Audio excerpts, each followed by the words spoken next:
Qatar Indian friends ವತಿಯಿಂದ kabaddi fest season 2 ಅದ್ಧೂರಿಯಾಗಿ ನಡೆಯಿತು.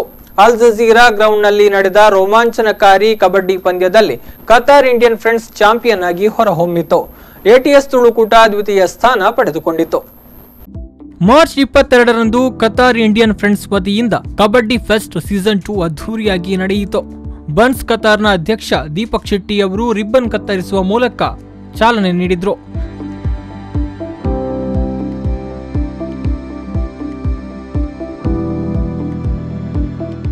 ಉದ್ಘಾಟನಾ ಸಮಾರಂಭದಲ್ಲಿ ಕತಾರ್ನ ಐಸಿಸಿ ಆಡಳಿತ ಸಮಿತಿ ಸದಸ್ಯ ರಾಮಣ್ಣ ಶೆಟ್ಟಿ, ಕತಾರ್ ಕರ್ನಾಟಕ ಸಂಘದ ಕ್ರೀಡಾ ಕಾರ್ಯದರ್ಶಿ ಅನಿಲ್ ಕುಮಾರ್ ಬೋಳೂರು, ಆಡಳಿತ ಸಮಿತಿ ಸದಸ್ಯ ದಿನೇಶ್ ಕುಮಾರ್, ಕತಾರ್ ಇಂಡಿಯನ್ ಫ್ರೆಂಡ್ಸ್ನ ಅಧ್ಯಕ್ಷ ನಿಸಾರ್ ಎನ್ಎಂ, ಅಲ್ ಅಮೀನ್ ಗ್ರೂಪ್ ಅಧ್ಯಕ್ಷ ರಿಯಾಜ್ ಖಾನಾ ಹಾಗೂ ಶಕೀಲ್ ಸುಲೈಮಾನ್ ಮತ್ತಿತರರು ಪಾಲ್ಗೊಂಡಿದ್ರು. ಈ ಸಂದರ್ಭದಲ್ಲಿ ತೀರ್ಪುಗಾರ ಮೊಹಮ್ಮದ್ ಬೈಕಟ್ಟೆ, ಅಂತಾರಾಷ್ಟ್ರೀಯ ಆಟಗಾರ ಆಶಿಕ್ ಮಡಂತ್ಯಾರ್, ಕತಾರ್ ಇಂಡಿಯನ್ ಫ್ರೆಂಡ್ಸ್ನ ಸಕ್ರಿಯ ಸದಸ್ಯ ಮುನ್ಜೀರ್ ಸೋಕಿ ಅವರನ್ನ ಸನ್ಮಾನಿಸಲಾಯಿತು.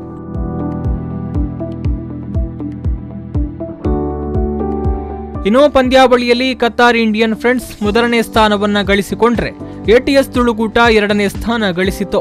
ಹಸನ್ ಎಸ್ಕೋ ಎ ತೃತೀಯ ಸ್ಥಾನ ಮತ್ತು ಹಸನ್ ಎಸ್ಕೋ ಬಿ ನಾಲ್ಕನೇ ಸ್ಥಾನವನ್ನ ಗಳಿಸಿಕೊಂಡಿತು.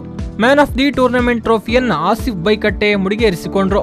Sagar best raider, Shahad best catcher, ಇಕ್ಕು ಕಲಾಪನ ಆಲ್ರೌಂಡರ್ ಆಗಿ ಹೊರಹೊಮ್ಮಿದ್ರು. ಪಂದ್ಯಾಟದಲ್ಲಿ ಮೊಹಮ್ಮದ್ ಬೈಕಟ್ಟೆ, ಸುದರ್ಶನ್ ಮತ್ತು ಯೂಸುಫ್ ಬೈಕಟ್ಟೆ, ಸವಾದ್ ಬೋಳಿಯಾರ್ ಮತ್ತು ನವೀನ್ ಸಹಕರಿಸಿದ್ರು.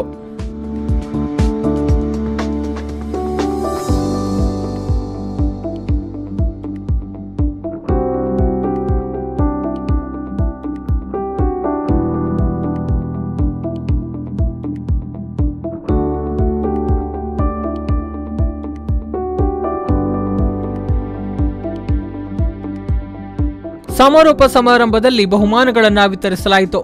ಪಾಲೋನ್ಸಿ ಕತಾರ್ನ ಆಡಳಿತ ನಿರ್ದೇಶಕ, ಟೂರ್ನಿಯ ಪ್ರಾಯೋಜಕ ಚಿದಾನಂದ್, ಎಟಿಎಸ್ ಗ್ರೂಪ್ನ ಆಡಳಿತ ನಿರ್ದೇಶಕ, ಟೂರ್ನಿಯ ಕಾರ್ಪೊರೇಟ್ ಪ್ರಾಯೋಜಕರಾದ ರವಿ ಶೆಟ್ಟಿ, ಅಬ್ದುಲ್ಲಾ ಮೋನು ಮೊಯ್ದೀನ್ ಮತ್ತಿತರ ಗಣ್ಯರು ಬಹುಮಾನಗಳನ್ನು ವಿತರಿಸಿದ್ರು.